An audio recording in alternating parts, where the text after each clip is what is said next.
second sujet qui a retenu notre attention aujourd'hui dans Les Informés face à Karim Zeribi, vous savez, c'est l'empreinte génétique d'un homme de 23 ans qui a été découverte sur les mains donc de Louise, retrouvée morte à l'âge de 11 ans dans un bois en Essonne. Je le rappelle, donc je veux pas qu'on s'attarde sur le profil. Moi, ce que je veux, ma question est très simple, mon cher Karim, c'est encore un meurtre, celui de Louise, 11 ans, jeune. On est tous concernés, on a tous des enfants et chacun d'entre nous, y compris ceux qui nous écoutent partout dans le monde, se sentent concernés. Karim. Mais je crois que tu as raison de le souligner en tant que citoyen, en tant que père de famille, en tant que frère, en tant que oncle. On est tous concernés. On est tous concernés parce qu'on se dit que la petite Louise, 11 ans, qui revenait de l'école et qui s'est faite tuer sauvagement, ça aurait pu être un de nos enfants. Et chaque Français aujourd'hui se pose la question. Comment se fait-il que dans notre pays, on puisse voir de tels actes de sauvagerie, une telle barbarie? Donc on a une pensée pour les parents, on a une pensée effectivement pour la famille. Ça détruit une famille. Quand tu as un enfant de 11 ans, une petite Louise, c'est un petit ange qui rentre du collège et qui n'arrive jamais à la maison. Et quand tu apprends qu'elle a été tuée sauvagement, des coups de couteau à la gorge, c'est une horreur absolue. C'est une horreur absolue. Et effectivement, je crois que toute la France, sans aucune distinction, ni de classe sociale, ni d'origine, ni de religion, peu importe. Là, c'est une enfant qui s'est fait poignarder, tel un acte de barbarie. Et on a tous, effectivement, la rage, la colère de se dire comment se fait-il qu'au XXIe siècle, dans un pays qui se dit civilisé, on a autant d'actes de cette barbarie, parce que c'est pas le premier, et malheureusement, ce sera pas le dernier. Et donc, oui, on a de la tristesse. Évidemment qu'on est horrifié. Et on pense aux parents, on pense à la famille, on pense à ceux qui vont pleurer Louise toute leur vie et qui auront cette blessure à jamais.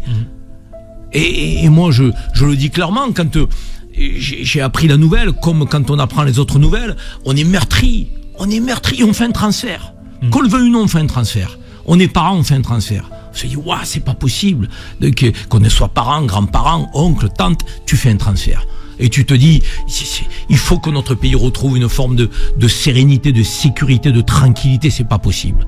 Donc, et quand tu vois que face à un acte d'une telle horreur, tu en as, Adil, des femmes et des hommes politiques, des chroniqueurs, des éditorialistes, qui tentent de récupérer l'horreur, de l'exploiter tel un fonds de commerce politique.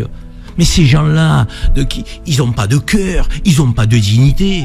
Je ne sais pas si tu as suivi de près donc les premières heures. Il y a un couple qui a été donc présumé suspect, dont il y avait un Ryan B. Ryan, effectivement, tout de suite derrière, il y a une meute de charognards qui sont jetés sur Twitter. Ah, Ryan, de quelle origine est-il? Ah, peut-être nord-africain, mais a-t-il des antécédents? Est-il récidiviste? Est-il au QTF? Il n'avait que ça à l'esprit.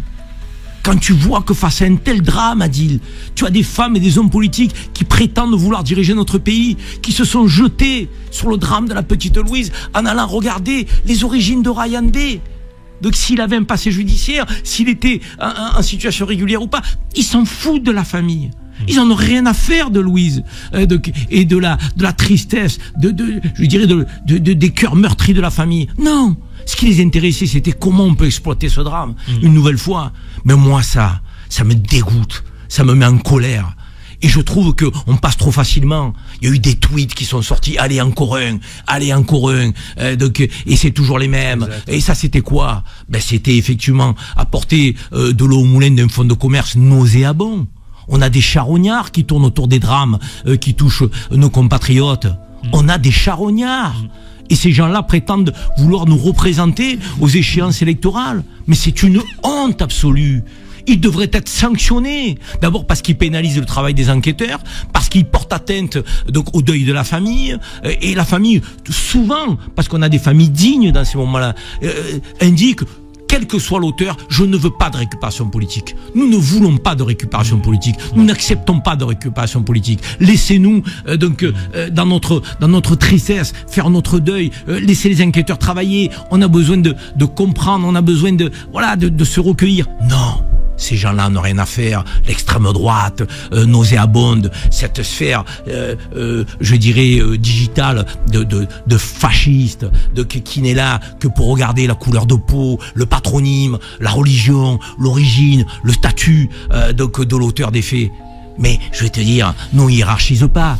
Là, quand tu me poses la question, tu n'as pas hiérarchisé, tu t'es pas intéressé à la couleur de peau du suspect, tu t'es pas intéressé à l'origine, tu t'es pas intéressé à la religion. Moi, quand j'entends un drame, je saute pas sur les informations pour aller me dire c'est quoi son origine. Tu as l'impression presque qu'il savoure ça, mais c'est une honte. Moi, j'ai honte pour ces gens-là. On devrait avoir une juridiction qui dise, si à un moment donné vous parlez plus vite que l'enquête, et si que vous attaquez des gens qui sont susceptibles d'être ensuite sortis d'affaires et innocents, vous aurez une sanction judiciaire. Vous l'aurez. Ryan B, il a été traîné dans la boue. Son nom, son prénom. Donc sa compagne pareil, Cléa. Les familles de ce couple-là, qui a 23 ans, mais tu t'en rends compte? On les a traînés dans la boue, on les a salis, on les a fait passer pour des meurtriers, donc dans l'ensauvagement le plus total.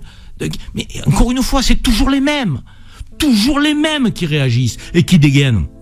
Les Reconquêtes, les RN, tous ces think tanks d'extrême droite, ces pseudo-médias digitaux, ces éditorialistes, ces chroniqueurs qui font les plateaux télé et qui savourent quand la France va mal, quand il y a un meurtre, quand il y a un immigré impliqué, quand il y a un sans-papier impliqué. Mais après, le reste, la victime, mais c'est secondaire pour eux.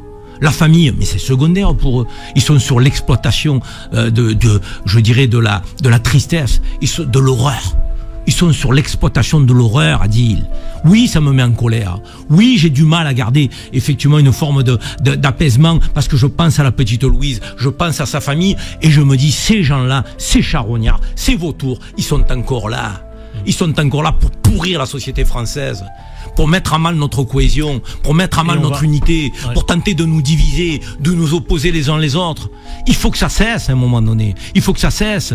Nous, c'est pas les gens d'origine X, Y, Z qui nous posent problème lorsqu'il y a un sujet de ce type. C'est la délinquance, c'est le meurtre, c'est le crime. Ce sont les assassins qu'il faut combattre. Et peu importe de quelle origine ils sont, de quel statut ils sont, quelle origine ils sont. Évidemment qu'un sans-papier qui commet un crime, il n'a pas à être sur notre sol, à l'évidence.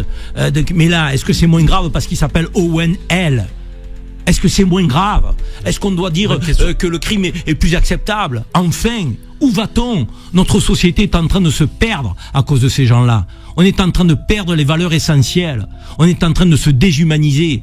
On est en train de faire du ciblage en fonction de l'origine, de la couleur de peau des citoyens. Moi, ça me rend fou. Et je pense qu'à un moment donné, il va falloir que nos députés s'emparent du sujet pour légiférer. Parce que vous mettez en mal l'enquête et à un moment donné, vous essentialisez toute une communauté et ça n'est pas acceptable et vous ne respectez pas le deuil de la famille. Moi, j'ai une pensée ce soir pour les parents de Louise, pour sa famille, pour ceux qui l'aimaient, pour ceux qui l'entouraient. Voilà ma pensée où elle est. Donc, et l'auteur, la justice passera.